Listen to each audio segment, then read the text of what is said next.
Good morning. So first of all, let's start with you, Jeremy. It's Sunday morning. What is the atmosphere among the Jewish community these days? Well, I think it's important to appreciate that the synagogue that was attacked on Friday morning was a synagogue that's existed for over 70 years, and it was the place where most Holocaust survivors first went when they arrived in Australia after the Shoah.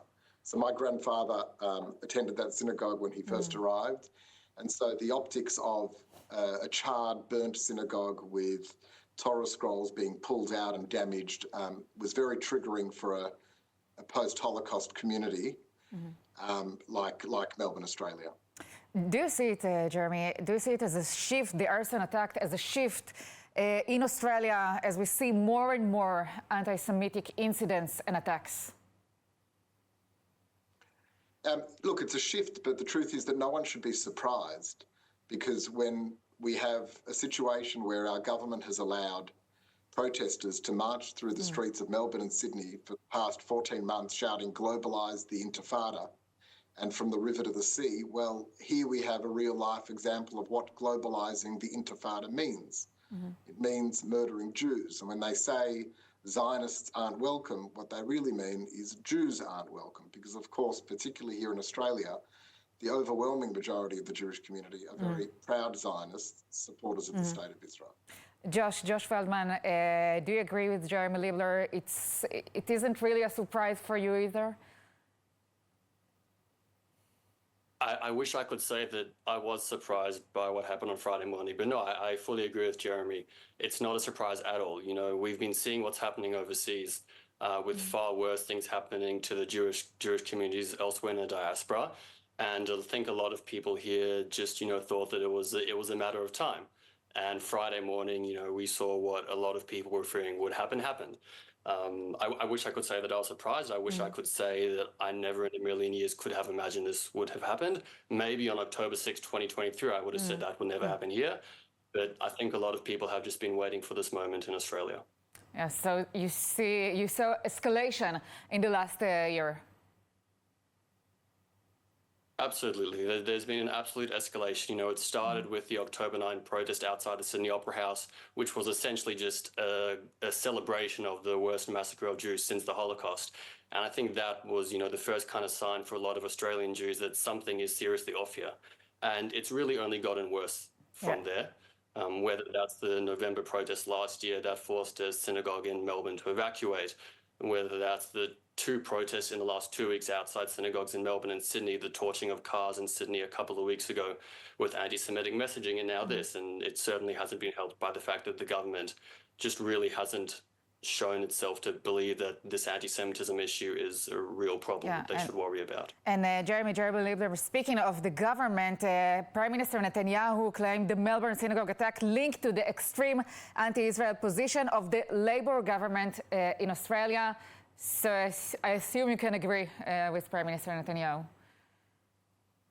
Well, I would frame it slightly differently. I think we have a situation that ultimately the people that are most responsible for this attack are those that were directly responsible for it.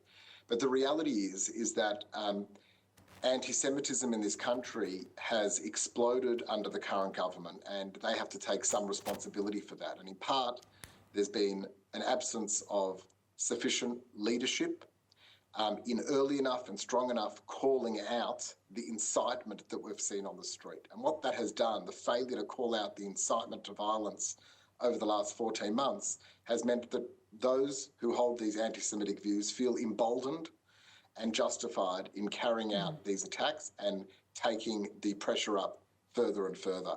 I think that the Australian government's very noticeable and material shift in its support for Israel at the United Nations, it's not that those decisions are inherently anti-Semitic, but it's the fact that the government is incapable of actually coherently justifying why it is irrationally moving away from a decade-plus bipartisanship for good reason. There are many good reasons why Australian governments, both left and right, have supported Israel fundamentally at the UN, because the UN is inherently corrupt and a vehicle for anti-Israeli and anti-Semitic attitudes. And this government, unfortunately, has failed to hold the moral line and take a position of moral clarity. Yeah, for sure.